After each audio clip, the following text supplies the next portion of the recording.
Hi, welcome back to Mini Millionaire, the channel where, together as tweens, we figure out everything related to personal finance and prudent investing. Why? If you're confused, wait till you see today's video. Let's jump right in.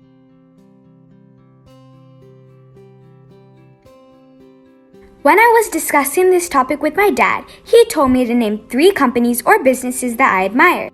I said Starbucks and Chick-fil-A. Then he asked me to go for the 3 whys. That basically means you have to ask yourself 3 questions that start with why. So I started with the first question, why do you admire it? Chick-fil-A has good food and I like their customer service. Starbucks has a variety of drinks that everyone in our family can get. The second question is, why do things like good quality, good customer service, and a variety of offerings make them successful? To answer that, it's because customers keep coming back to their stores even if they aren't the cheapest around. The last why would customers keep coming back to their stores even if they aren't the cheapest?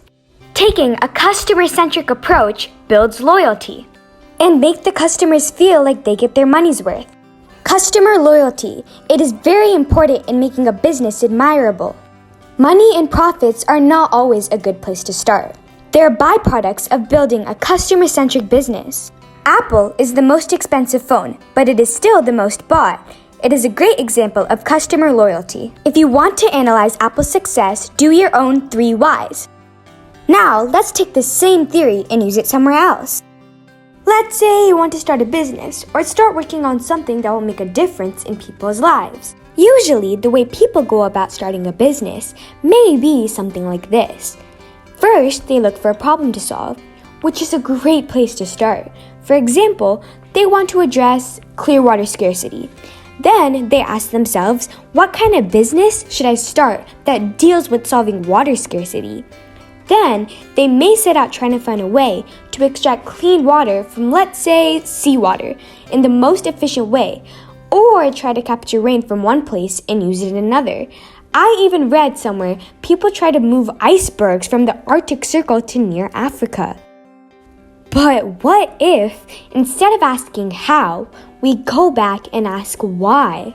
Why is fresh water scarce in the first place? Turns out, 70% or more of the fresh water in the world is used in agriculture. So now we know that answer, we ask why again. Why is 70% used in agriculture? Turns out, more than 50% of what is produced is used as food for livestock, cattle, lamb, hogs, chicken, and so on. Why is so much used as fodder? Because there's very little innovations in these areas over the years. Now when we look at this, we are able to find that there are many more ways to solve the problem of water scarcity.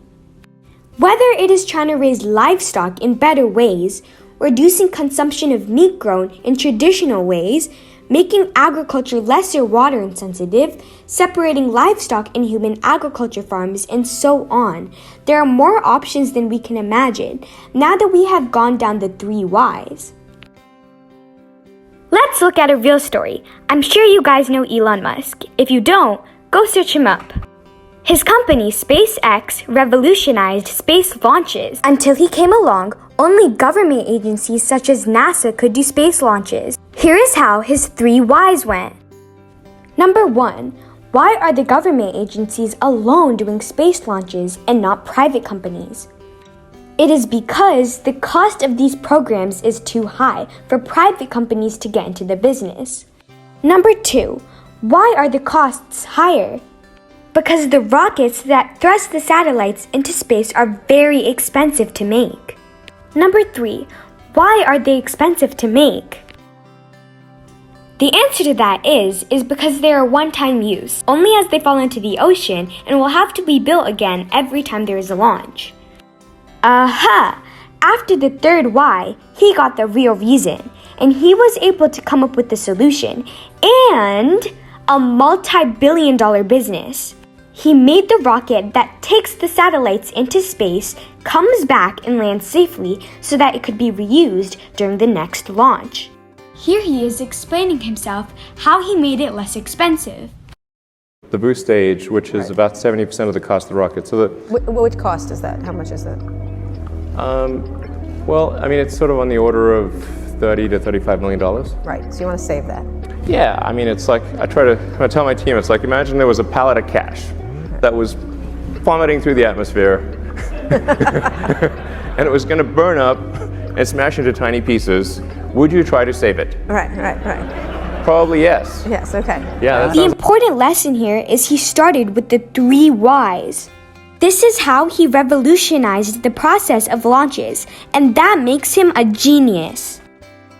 The power in asking why instead of how is the key to understanding lots of things.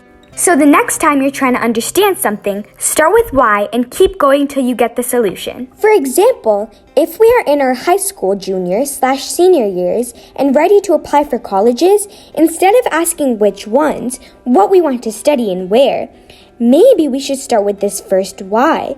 Why do I want to go to college? Be truthful to yourself, and I'm sure the answers will amaze you. See you next time!